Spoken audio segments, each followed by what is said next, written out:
Hey, it's Father Roderick, and you may have been aware that since the beginning of Advent, we started to stream Masses again. This is something I've been doing for the entire duration of the pandemic, starting, well, when was it? I think around Easter time, or in the Holy Week, or even before that, in 2020. Unfortunately, because I had to move to a new home, and I've been staying with a friend, Father Henry, for 7 months. While we were renovating this house, I have not been able to stream Mass every week.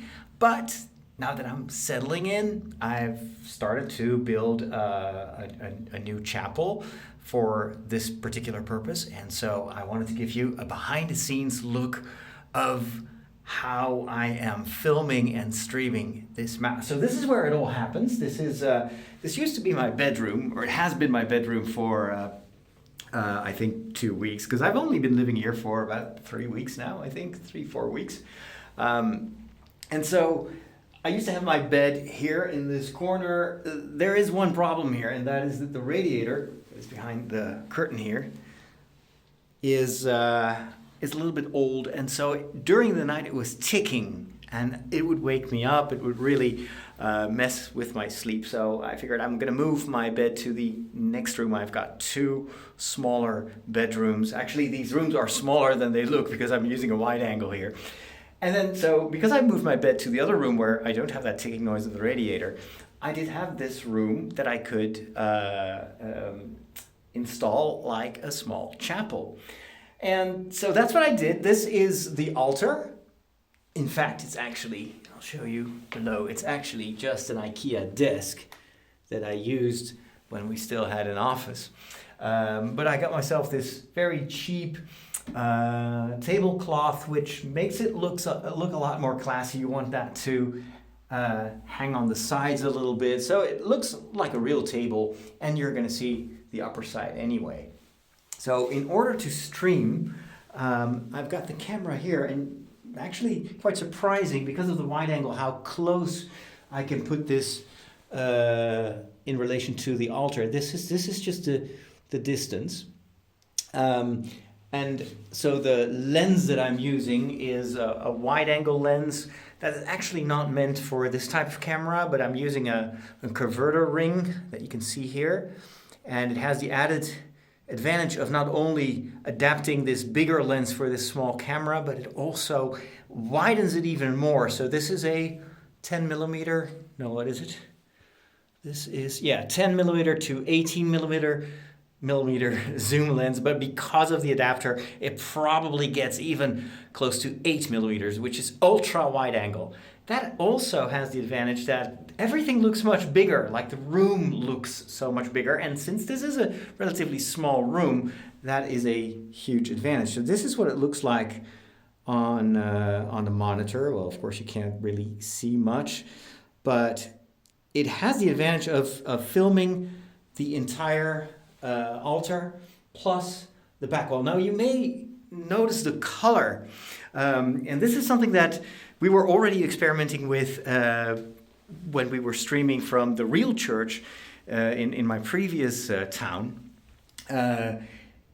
because that was it's a nice church, but unfortunately, because they removed the high altar, they painted the back of the church completely white.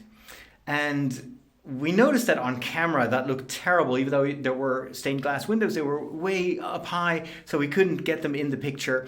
And so if you are sitting in the church, it actually looks nice, but on camera, it was just this blank. It was almost like this. It's just a white wall, and then the stained glass windows would be all up there. So we played around with colored lights in order to give it some depth, and that worked actually quite well. So I figured maybe I can do the same here. I've got the same problem. This is not a chapel, of course. It's a very simple room. It's just a slight light gray color on the walls. How can I make that look warmer, and maybe even change the atmosphere per stream, per recording? Well, that's where these lights come in. These are simple spotlights. I call them Batman lights because they're kind of like the the lights that you can shine to project the image of Batman on the clouds, and then he will come. But instead of the Batman sign, what I put in there are Philips Hue bulbs. These are lights that are connected to the internet. There is another one there, and then up there in the corner, although that one is not very useful, you notice it's the same color. That one is also linked to the same network. And so I can program these lights and change the color to anything I want. So here I've got my iPad. This is, by the way, also the device that I use as a missal, because of course I'm celebrating Mass in English. But I don't have an up-to-date English missal, altar missal. That is, by the way, for those of you that are not familiar with that, it's a book which has all the liturgical texts. Now, I bought one when I was studying in Rome, but that was in 2001. So those texts have been overhauled, so basically no use. Thankfully, we have applications like iBreviary that gives you all the up-to-date text. So I'm using the iPad to read the text during Mass, and I can switch around. But this is also my hub for the colors. So here, I'm not sure if you can see that. I've got different color schemes that I programmed for the various liturgical feasts. So I've got Easter, Pentecost, Gaudete et Laetare, Advent and Lent, and Christmas. So I'll just show you what happens with a push of the button. That's what I love about it. It's super automated. Let me go to this side. So this, of course, is the purple for Advent, but also for Lent. But if I want to change to, I don't know, more of a winter color, all of a sudden the entire room is blue. And, well, of course, that is a nice contrast with the yellow color of the chalice. And these candles, by the way, these are not real candles, because that would be a fire hazard. It has an electronic little plastic flame, and I think there is a magnet in there. I'm not sure how it works, but it kind of flickers. It reflects the light of an LED on the inside. From a distance, it actually looks pretty convincing. Plus, it has the added advantage, of course, of being very safe. No smoke, which would be, we've got wide ceilings. I want to keep them wide. In a big church, candles are not a problem, but in a small room like this, I prefer to use the artificial candles. So now we've got blue, but let's say it's a feast day. I don't know, Easter or a saint's feast. I can just switch to golden. Now everything, of course, the white balance of the camera is changing a little bit. But you see that it's got this warm yellow. I mean, this would be a perfect color for Easter, because one of the liturgical colors is white or gold. You can also use gold as a liturgical, it's an official liturgical color. So I like the room to be, have this color. It really creates atmosphere. And then when, for instance, there is the Feast of a Martyr or Pentecost, the color of the Holy Spirit, I can just completely change everything in red. And then this past weekend was Sunday Gaudete Sunday. It's like on the halfway point between the beginning of Advent and then Christmas. We also have a similar weekend halfway through Lent, which is called Laetare. The color is not purple like this, which is kind of dark, but it gets a little bit more white mixed in. You get this rose color, or it's actually pink. But people want to call it rose because, I don't know, they're afraid of pink. Anyway, in Dutch we only have one word, which is pink, basically. The word rose is the word pink. Anyway, so this is how I can change this around, change the colors, and I'm super happy that despite the fact that this is a super small room, as you can tell. Let me just move the camera up. Oh, here are the curtains. This is what it is. But because of those colors, it hopefully gets some atmosphere. Now, let me show you for the liturgical stuff, it's very simple. I've got my chalice. This is the chalice my parents gave me for my ordination. I don't even have the various altar linen things. Those were lost during the move, and I haven't been able to buy new ones yet. Same thing for this. I don't have the nice proper stuff, so this is for my kitchen. It's super simple, as if I were camping out, but it's better than nothing.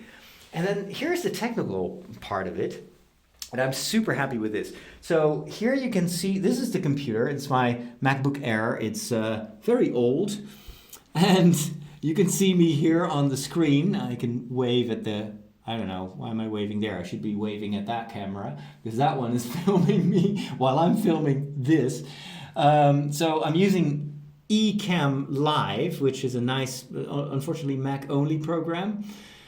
And it is linked to the camera through USB, so there's a USB cable. That's all you need. So no capture card, nothing. It just takes it from USB there. I've got a small hub because these Macs only have 2 USB ports, and it will capture the image straight from the camera.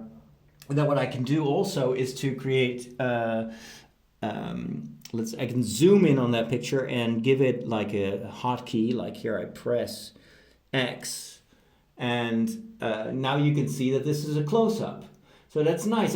From on the altar itself, I can change camera points of views, or well, it's actually just a cutout, but it kind of works. And I can even insert quotes, like almost like a PowerPoint. For instance, I had a homily in which I talked about Spock and gave some examples from the world of Star Trek. So I had 2 quotes with one press of a button. I can just conjure up next to me.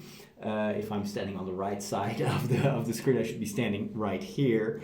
And so it actually gives the viewer something to look at while I'm doing my homily. So I'm actually quite happy with this setup, even though it's very small. It's the smallest chapel set that I've ever used, but it's pretty versatile and it works. Now the other thing, audio, of course, is very important. I could do what I do now. I just use the built-in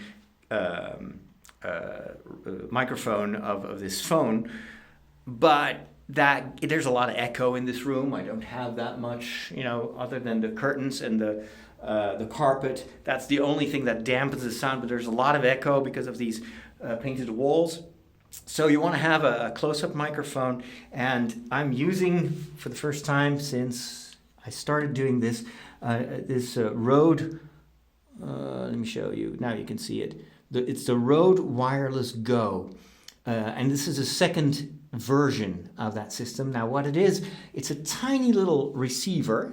This one receives the signal coming from the transmitters, and then it also functions, you can see this cable, it functions as an audio interface. This is an entire USB sound card which goes straight into the computer. So I've got digital sound here, and the advantage is I have 2 of these. Now you don't get this with the lavalier microphones. I had these from a Sennheiser set that I'm always using for my TV show. So you have to purchase these additionally, but you've got 2 of these transmitters, which means I can use 2 microphones. So for instance, if I would have a mass with a lector, someone else who's doing the readings, or a deacon who may be preaching, I can wire myself and I can wire the deacon, and then both those signals will end up in the computer from where they can be linked to the video stream. Now also an advantage of using a program like eCam is that here on the right side there's a window where I can see the comments that people are posting while I'm celebrating Mass. So that's useful, of course, if people want to share their Mass intentions, prayers, but also for me to keep an eye on during Mass if there's anything wrong with the microphone, with the light, the connection. I can read the comments. Well, actually I can't really, because it's a tiny screen and my eyes are not good enough to read that. But if I look closely, I can read what people are posting, and so it's also a bit of a back channel for me to do quality control. So that's it. That's how I do these masses on the internet. I'm very happy that we've been able to do this despite the modest circumstances. Of course, I would love to do this in a proper church. And we're in talks with the local community here to see if we can do something together. They too have their celebrations during the weekend. And now that we have evening lockdowns for them, for instance, Christmas Eve is a problem. So they've asked me if I could help. I'm thinking, well, maybe we can just join forces and we can make a nice setup in the church that they can use and that I can also use. But that's still, in the future, we need to say there's not much time left before Christmas. So I hope that we can do something, but if not, then I have this at least as a backup. And well, that is all made possible thanks to your support. And I do it for the community. And I know that some of you are really appreciative of our efforts to help people to celebrate Sunday, even though they may be in a lockdown, they may be afraid to go to church. So that's the behind the scenes. Hope this was informative. If you have any questions, let me know in the comments. Make sure to stay subscribed and check out our other channels on both the website tridio.com and fatherroderick.com. Talk to you later and have a nice final preparation for Christmas. God bless.